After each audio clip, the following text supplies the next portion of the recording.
अब बाबा शुभम को हनुमान चालीसा की एक एक चौपाई का अर्थ और उसके जाप से होने वाले फायदे के बारे में बताने वाले थे, जिसकी शुरुआत उन्होंने की हनुमान चालीसा की पहली चौपाई से।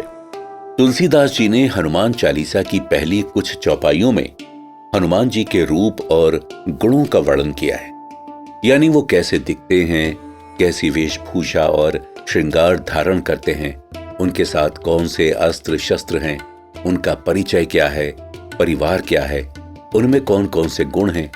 इस तरह से साधक के मन में हनुमान जी की दिव्य छवि स्थापित हो जाती है, जिस पर वो अपना ध्यान केंद्रित करता है और इसके बाद उनके द्वारा किए गए महान कार्यों का और उनकी शक्तियों का वर्णन है। इन्हीं चौपाइयों के प्रभाव से हनुमान जी की शक्तियां जागृत होती हैं और हमारी साधना सफल होती है। अब मैं तुम्हें इन चौपाइयों का संक्षिप्त में अर्थ बताऊंगा ताकि तुम इन्हें समझकर पूरे भाव से बोल सको। हनुमान चालीसा की पहली चौपाई है, जय हनुमान ज्ञान गुण सागर, जय कपीस तिहु लोक उजागर। और इसका अर्थ है, हे हनुमान जी, आपकी जय हो, आप ज्ञान और गुणों के सागर हो। हे कपीश्वर, आपकी जय हो। तीनों लोकों, स्वर्गलोक, भूलोक और पाताल लोक आपके तेज से प्रकाशित है। इस तरह से इस चौपाई से हनुमान जी को उनके ज्ञान, गुण और महानता के बारे में याद दिलाया जा रहा है। इसके बाद दूसरी चौपाई आती है, राम दूत अतुलित बल धामा, अंजनी पुत्र पवन सुत नामा। इसका अर्थ है, हे पवन देव के मानस पुत्र, मां अंजनी के नंदन, आपके समान दूसरा बलवान कोई नहीं है। इस चौपाई में भी हनुमान जी को उनके बल और वीरता का ध्यान दिलाया जा रहा है। तीसरी चौपाई है, महावीर विक्रम बजरंगी, कुमति निवार सुमति के संगी। इसका अर्थ है, हे महावीर बजरंगबली, आप विशेष पराक्रम वाले हैं, आप खराब बुद्धि को दूर करते हैं और अच्छी बुद्धि वालों के साथ ही सहायक हैं। इस चौपाई को बोलने से हमारी भी बुरी बुद्धि दूर होती है और हमें सद्बुद्धि आती है। अगली दो चौपाइयों में हनुमान जी के रूप का वर्णन करते हुए कहा जा रहा है, कंचन बरन बिराज सुबेसा, कानन कुंडल कुंचित केसा, हाथ वज्र और ध्वजा विराजे, कांधे मूंज जनेऊ साजय। इसका अर्थ है कि आप सुनहरे रंग, सुंदर वस्त्र, कानों में कुंडल और घुंघराले बालों से सुशोभित हैं। आपके हाथ में वज्र और ध्वजा है और कंधे पर मूंज के जनेऊ की शोभा है। इसके बाद आती है छठी चौपाई, शंकर सुवन केसरी नंदन, तेज प्रताप महाजगवंदन। इसका अर्थ है, हे शंकर के अवतार, हे केसरी नंदन, आपके पराक्रम और महान यश की संसार भर में वंदना होती है। सातवीं और आठवीं चौपाई में हनुमान जी से कहा जा रहा है, विद्यावान गुणी अति चातुर, राम काज करिबे को आतुर, प्रभु चरित्र सुनिबे को रसिया, राम लखन सीता मन बसिया। यानी आप प्रकांड विद्या के धाम हैं, आप गुणों की खान हैं, बहुत चतुर और बुद्धिमान हैं और हमेशा श्री राम के काज करने के लिए आतुर रहते हैं। आप श्री राम के महान चरित्र को सुनने में आनंद लेते हैं और श्री राम, सीता और लखन आपके हृदय में बसे रहते हैं। इसके आगे की चौपाइयों में हनुमान जी को उनके द्वारा किए गए महान कार्यों की याद दिलाई गई है। जैसे 9वीं और 10वीं चौपाई में कहा गया है, सूक्ष्म रूप धरी सिए ही दिखावा, बिकट रूप धरी लंक जरावा, भीम रूप धरी असुर संहारे, रामचंद्र के काज संवारे। इसका अर्थ है, हे बजरंगबली, आपने अपना बहुत छोटा रूप धारण करके सीता जी को दिखलाया और भयंकर रूप करके लंका को जलाया। साथ ही आपने विकराल रूप धारण करके राक्षसों को मारा और श्री रामचंद्र जी के कार्यों को सफल किया।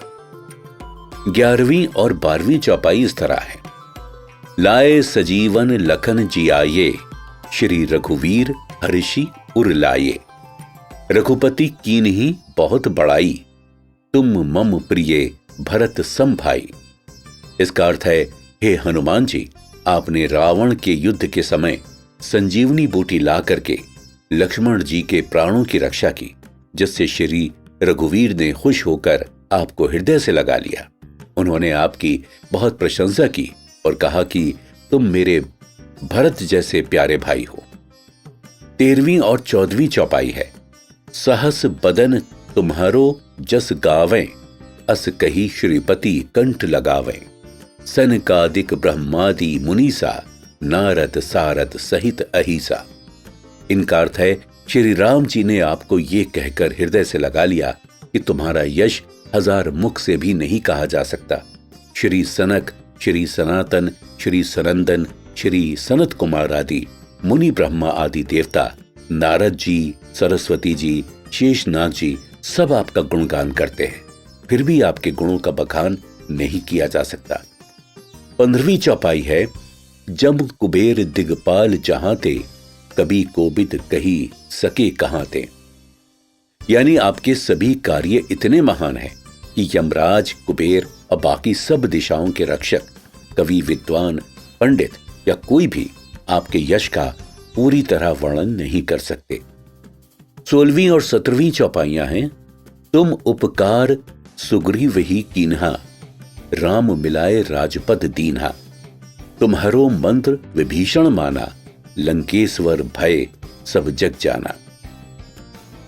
इनका अर्थ है, वो आप ही थे जिन्होंने सुग्रीव जी को श्री राम से मिलाकर उन पर उपकार किया और जिस कारण वो वापस किष्किंधा नगरी के राजा बने।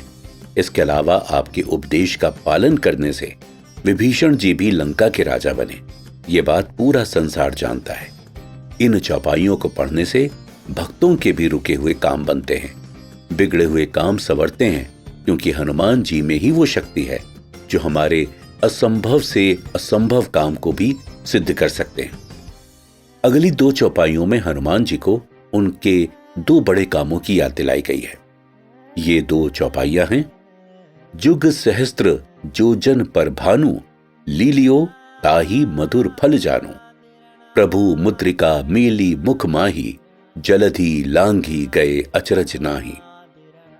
इनका अर्थ है, जो सूर्य 1000 युग योजन की दूरी पर है, उसे आपने एक मीठा फल समझकर निगल लिया था। आपने ही श्री रामचंद्र जी की दी हुई अंगूठी मुंह में रखकर इतने विशाल समुद्र को लांघ लिया था। वैसे इसमें कोई आश्चर्य की बात नहीं है, क्योंकि आपके लिए कोई भी काम कठिन नहीं है। अगली चौपाई कहती है, दुर्गम काज जगत के जेते, सुगम अनुग्रह तुम्हारे तेते। अर्थात इस संसार में जितने भी कठिन से कठिन काम हैं, वो आपकी कृपा से सहज हो जाते हैं।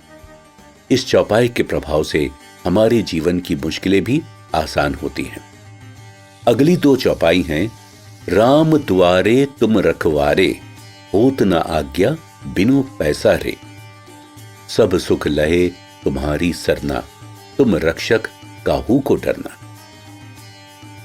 इनका अर्थ है, हे वीर हनुमान, आप श्री रामचंद्र जी के द्वार के रखवाले हैं।